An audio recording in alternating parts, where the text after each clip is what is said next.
What's up, gamers? It is I, the People's Machine, coming at you with another edition of the Gaming Roundtable. Today it is now exactly 9:17 a.m.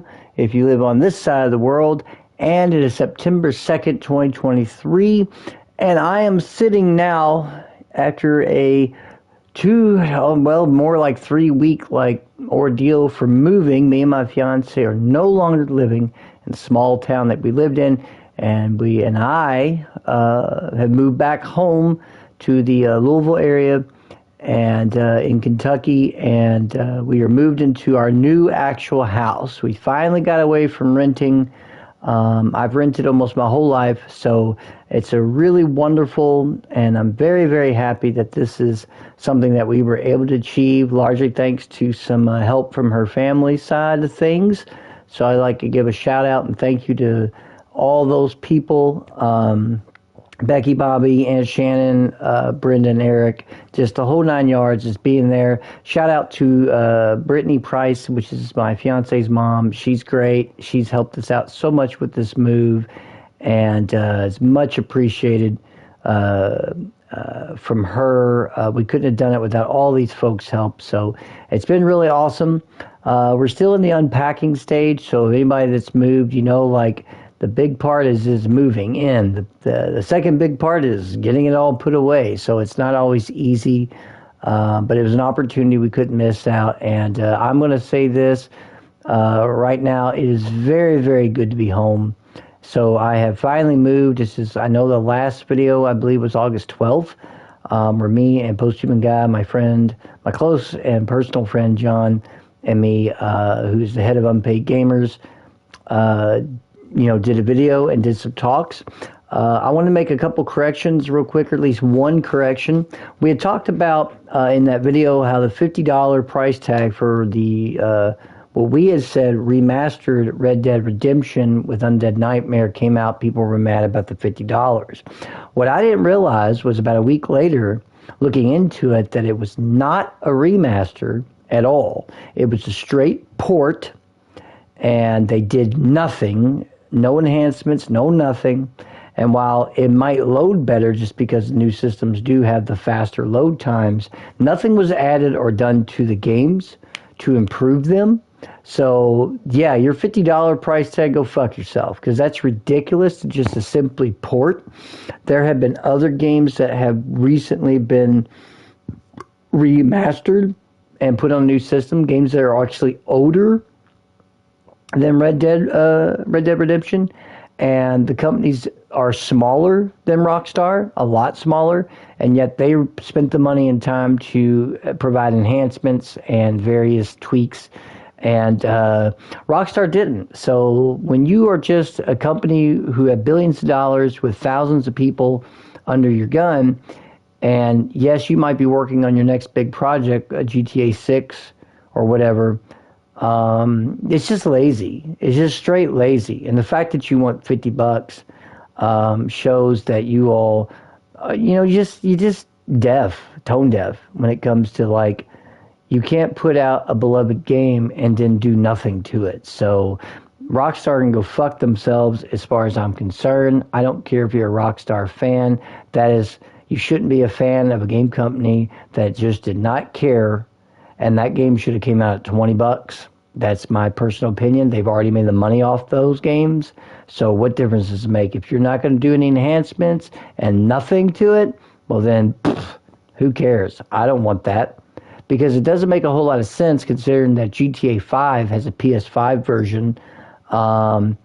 And they did actually bother to remaster, although they kind of botched the launch, but they have fixed it since, the GTA trilogy. And it's actually remastered, so why couldn't they do that with Red Dead?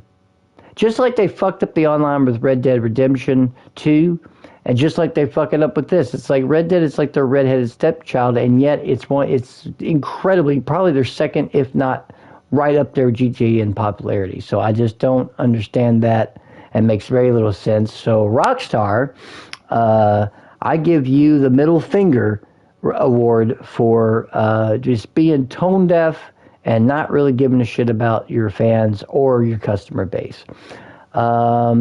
Other than that, the update for moving in Red Dead is what I mainly want to talk about. I wanted to tell you. I want to talk a little bit about something. I'm going to touch briefly on it because I feel like this is something I was thinking about early this morning. I work third shift. I didn't work last night. I'm off on Friday and Saturdays.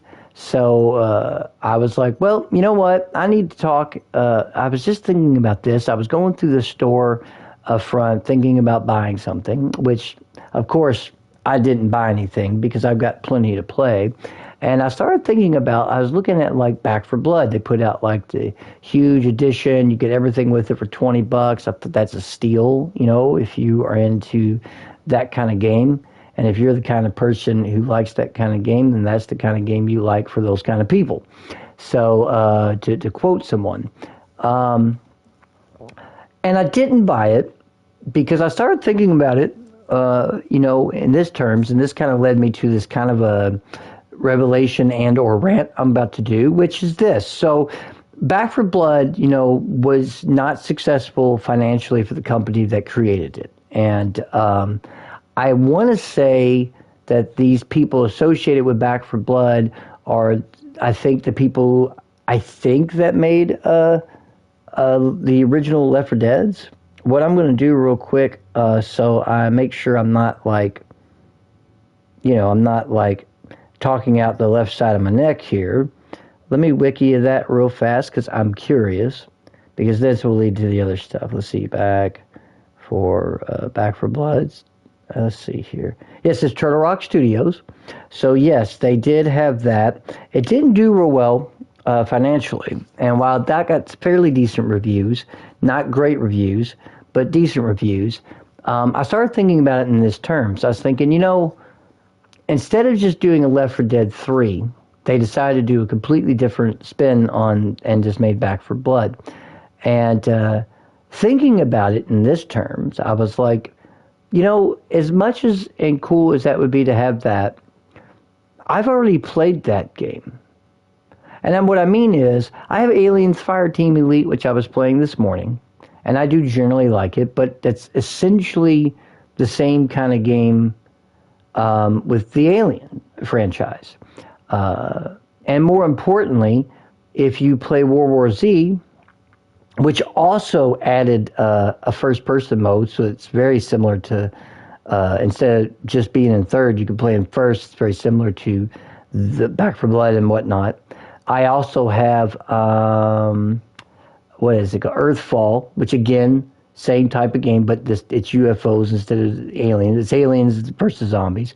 And then I also have, if you go back and go, well, then I've also played the Left 4 Dead a long time ago, and I'm like, am I just basically, is it me, or am I just playing a fucking game with new updated graphics and whatnot, but it's essentially the same game I've been playing for 20 years? And essentially it is. They both have a formula to them. They both have this, okay, well, get to a point, you'll fight different things here and there, different groups of whatever, and then you'll reach a point where it's like, oh, the big thing's coming, so you got to fight a swarm or you got to fight a bunch, and then you kill them and you move on. Aliens Fireteam does that ad nauseum. I mean, every level is the same pretty much, even though it might look different. And I enjoy the alien stuff, and I like the upgrades and different things in the game and the creative player and whatnot, but it's just, stop here, horde's coming, set up your stuff, okay, hit the button, and they all have the same kind of like formula. It's like, there's a bomber that's going to blow up of some kind. There's one that kind of hides and it's going to pounce on you or grab you and take you away. Or they're all that. And they're all that way. And I get the Left 4 Dead influence, but for fuck's sake, man, it's been 20 years. Like, somebody take that formula and just change it. Do you always have to have, like, the thing that explodes and the thing that pounces on you, the thing that walks and grabs you away? And even Warhammer, and I absolutely love Warhammer, Vermintide 2 in particular, the roleplay aspects help with this a lot. But it does the same kind of thing too, and it's like, okay, And then it's just this formulaic approach of me literally buying Left 4 Dead in a different package with another skin and so on and so forth. And I thought, man, most of my library is stuff like that. Me and John, Posthuman Guy, has talked, and I've talked, he has talked about like every game is open world now. It's no longer niche. Or it used to be the Souls-like genres, the Dark Demon Souls. There was only a few, like 2 or 3. And then now there's like hundreds of these games. And it's like, they all have to have like a gimmick, like Mortal Shell. It looks so similar to Dark Souls, but I can turn to stone. That's my gimmick. And I can jump into different like types of character classes by possessing them or whatever you're doing. And it's like, it's a gimmick. And none of this, what I'm saying, I'm saying the game's bad. It's just, well, I've already played a game like this because I own the Surge and Surge 2 and Lords of the Fallen and so on and all the way down to Dark Souls. And then I think, well, Jesus Christ, I'm literally playing the same game again 20 years later. Battlefields are like that. Call of Duties are like that. They're all like that. Now, I absolutely love Monster Hunter genres. I own Toukiden Kiwami, Toukiden 2, God Eaters 1, 2, and 3. Well, one's really Resurrection. It was PSP title.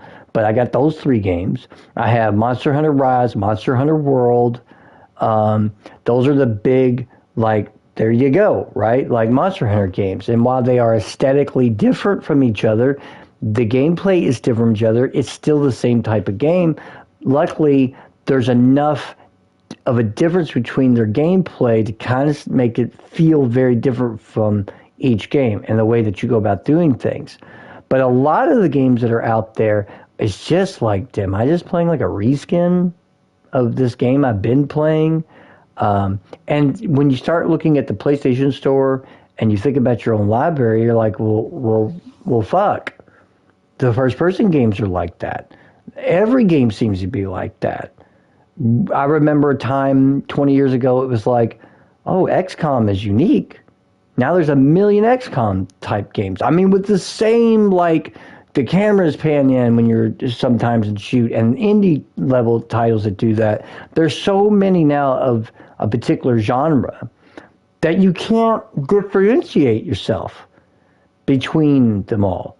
So developers are just fucking lazy, and they're just taking rehash ideas.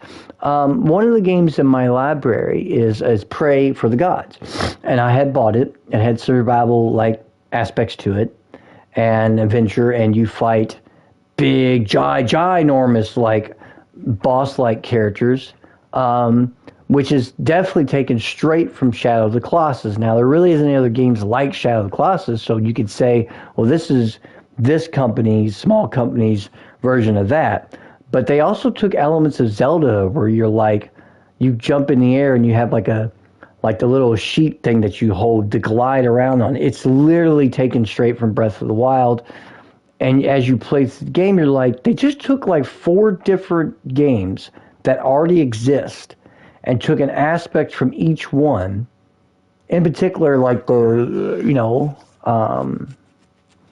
what is it? The Shadow Colossus, big giant things. And that's all they did. And they made a game out of that. And it's like, but I've done all this before. And I mean, granted, I spent $20 on it. Actually, no, I spent 10 on it. It was a sale. But still, the point is, it's like, they're all the fucking same.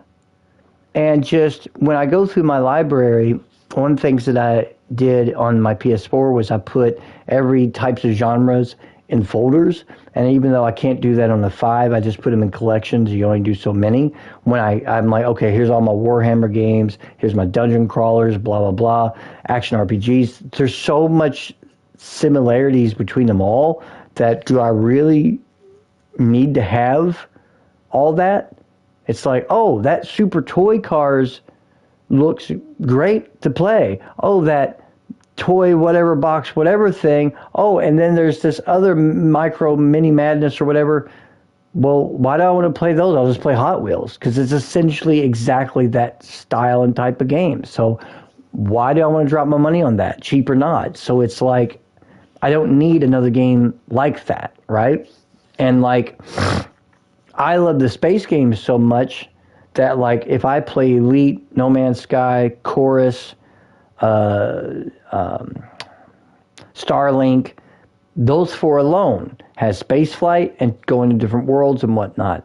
But they play so fundamentally different from each other, look different from each other, behave different from each other, that I find myself thinking, wow, like they are similar, but they're very different in the scope of how they play and what you do in them, even if they have similarities.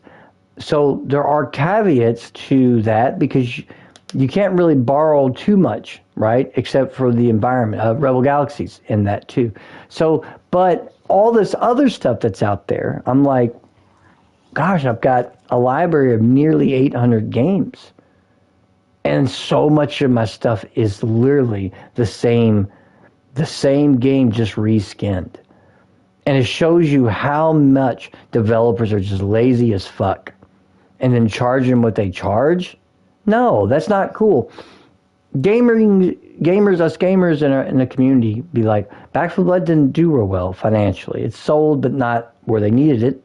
Turtle Rock's not doing well. Volition, by the way, has decided to close up shop. They're done. They're going out of business.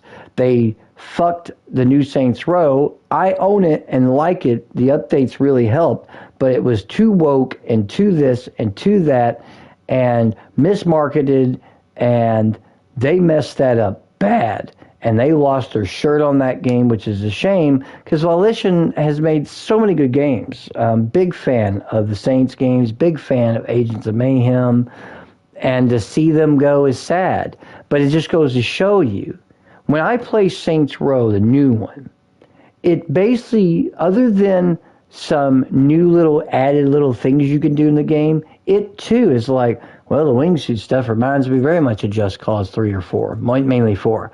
Oh, and this reminds me of this game, and this reminds me of this game, but it still feels like Saints Row the Third. You basically, I got a new map and reskins and better graphics, but it's the same fucking game I've been playing for fucking 20 years. And it's just, as with Rockstar, it's tone deaf. Like, you all cannot just do that, you know? And I think I challenge the people on my on that subscribe to Unpaid Gamers and my Gaming Roundtable and all the other gaming people out there in the community, stop supporting this shit. You have, some of you, but just stop. Developers need to have a wake-up call and need to try to do something innovative, different, unique, something. And I think we'll be better off. The other advice I give you, if there's a particular genre that you just really never get tired of, stick to what you know. I love my space games, I love my Monster Hunter genre, and I love my Diablo-style action RPGs. And I never grow tired of those. There ain't many of them, but I love the superhero genre. There's not a lot of good ones out there, but there's a few. But if I stick to what I know, I realize I have, when I go through my library, especially on PS5, it tells you how many hours you put into something. I have the most hours in those games, and all those other hundreds and hundreds of games, I don't have shit in. So it's just important to realize that. But developers, I challenge you to go through your library. Look at that. Look at what you're buying and push back against developers with their laziness and just taking 4 or 5 different things from another game and making their version of it. It's just, and then asking for all this money. No, fuck you. Someone's already done this. Or I own 4 games just like this or so similar, it might as well be the same. You know, so, I mean, even Rainbow Six Extraction tried the same kind of thing with like the Left 4 Dead and things like that. It's incredible to me. It's just incredible to me. But I challenge you all to look through your own libraries and make smarter and better purchases, and do not buy into developers that are just kind of, we're going to take a little bit of this game, a little bit of this game, a little bit of this game, a little bit of this game, and we're going to make our version of it. No, you too get the reward of the middle finger award. This has been the episode Gaming Roundtable, brought to you by Unpaid Gamers. It is September 2nd.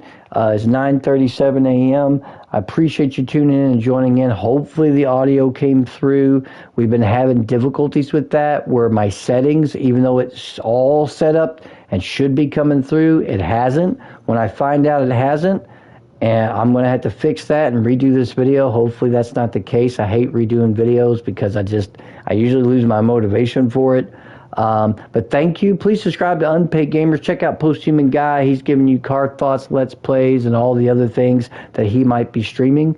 I haven't looked highly into it recently to see what he most recently done since our last talk on August 12th. Also check out the Ban Loss. He is the man, the myth, the Apex legend, brought you some really great PC gameplay. I do not believe he is streaming anymore, but still check out his channel. They're still very entertaining, and there are still a lot of great pointers on that game to watch him play. It's really good. And check out me, the Gaming Roundtable, and subscribe today so you too can sit at the round table and become an official knight of the round table.